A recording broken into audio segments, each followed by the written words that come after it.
The first thing I tell my A-list Hollywood accent reduction clients is throw spelling out the window. When you see something spelled a certain way, it does not necessarily mean it's going to sound like it's spelled. That is a major misconception that happens. So in this video, I want to go through the most common words that throw a lot of people off because what you see is not how it sounds. Hey there, I'm Gabriel from GB Voice Academy, your accent reduction instructor to get you that much closer to mastering the American accent. If you haven't yet, subscribe to my YouTube channel. Show me some love so I can continue making these videos for you. And also check out my 5-star best-selling accent reduction course, left a link below, as well as my other communication courses. And if those courses are too expensive, you could join my membership program, where I'm currently providing a personalized accent reduction lesson for my Gabriel All-Star members, where I'm creating accent reduction lessons with your input in mind so we can grow together. So let's look at these common words and stick around because this is very important. We're going to be implementing these words into structured sentences at the end so then we can determine if your brain is able to remember what we're learning on this lesson. Let's look at this first one here. God knows why there's a B in that word. Why would there be a B? Plumber? The big question I get is, well, how am I, as a non-native American English speaker, how am I able to determine how it's said correctly? This is what I tell my A-list Hollywood clients. Who is your favorite actor other than yourself that's American native? I want you to identify who that is, and I want you to imagine this person saying this word in any given situation. So I don't know, imagine it was, say, Brad Pitt. How would he say this word? I need a blank to fix my sink. Would he pronounce that B, plumber? No. That B, gone. Plumber. And what a lot of people tend to do with that word is the R's are usually a little too relaxed, like how the Brits would say it. Plumber. A lot of people overseas, when they learn English, it's usually British English, which is a lot different than American English. In American English, we really eat those R's. So let's say it again and really pronounce that R. Plumber.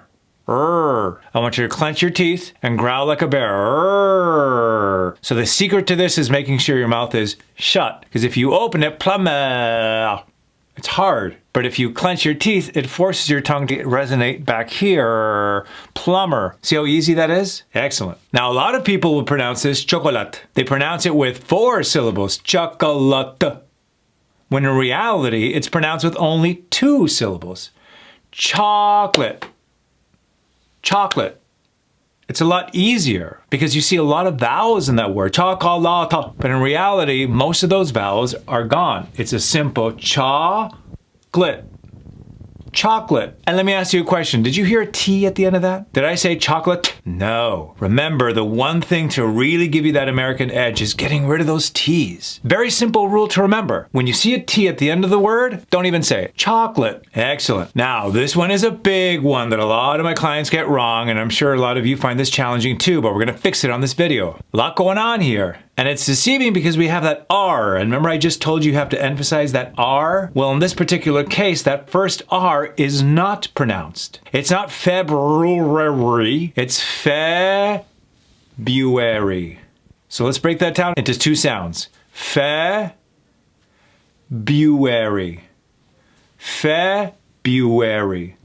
February. That last R is pronounced, or else it becomes February. February is a lovely month. February. Excellent. You're doing great. Remember to stick around because we're going to throw all of this into sentences. This one is a huge mind puzzle. It looks like it should be choir, but it's actually pronounced choir. Choir. We're still emphasizing that R at the end. It's not choir. Choir. There's that R I was telling you about earlier, right? Choir. A lot of people have a tendency of dampening that high I sound. They go choir, choir, versus really reaching for that bright I sound. Choir. Ending up on that nice tight at the end. Excellent. Why they would put a K in there, I have no idea, but we don't need to worry about it. All we need to know is that K is gone. Pretty simple. Knife, knife. Excellent. Now, how would your celebrity say this in your head? Would they say Iceland? I spend a beautiful weekend in a tropical Iceland. Iceland. Island.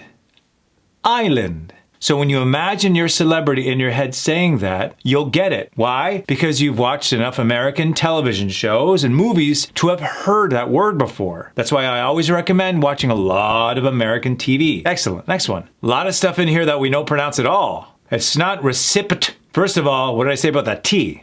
Gone. Receipt. Receipt. Receipt. Not receipt. It just sounds like we're trying too hard. You might think like you're doing good by being articulate and enunciating that T at the end, but in reality, it's a dead giveaway that you're not a native. Can I get a receipt, please? Versus receipt, please? Excellent. One step closer to sounding more native. Q. Very simple. Q. I'm waiting for the cue. Again, I look at these words and I myself as a native go, what? How did this end up being written like that when it's pronounced like this? At one point, was it pronounced yacht? Yacht? Maybe. But in this case, it's yacht. Yacht. I'm not even closing my mouth for the T at the end. Yacht. Yacht. I joined a beautiful yacht club. My friends and I were partying on a yacht. Now, if you do pronounce that T, are they going to look at you weird? No. Yacht. But it just sounds like we're trying too hard. We're trying to be too articulate. Americans take shortcuts. They're chill. And by killing that T, we just come across as more relaxed and native. Last one, you're doing great. Now then after this, we're going to put them all together in sentences. Very simple. Ketchup. Ketchup. Not ketchup. Ketchup. Ketchup. Excellent. Now let's see if your brain could retain, that rhymes, that's kind of funny, what we've learned, okay? So I'm going to put these into sentences, structured sentences, and let's see if your brain could remember. I'm going to say these sentences and I'm going to blank out those keywords that we worked on, and I want you to fill in the blank. Ready? Here's the first one. The arrived late, but he quickly fixed the leak under the sink with his trusty bottle as a temporary seal. You get that? Plumber. Emphasizing that Ketchup. Ketchup. Remember that?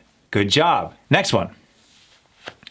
She handed me a bar of, and we sat on the, enjoying the beautiful sunset. Did you hear me say sunset? No T. Chocolate. Very good, without that T. Chocolate island. Nice. Remember, in situations like these, less is more. Here comes that big word I was telling you about. Remember, get that actor in your head working overtime saying these words. Imagine them narrating this in your head. Here we go. I'm going to blank out the words. Was always a tricky month, especially when the cold weather makes me crave. There you go. February. Remember that? Chocolate. Remember that? It's less than you think. Couple more. You're doing great. Grab a and carefully cut the cake while the sounds of the fill the air. Do you get that? Knife. Choir. Right? Really eating that at the end. Fantastic work. Last one. After standing in the, for what felt like forever, we finally entered the concert hall and found our seat. Do you remember that word, that key word? Queue. Remember that?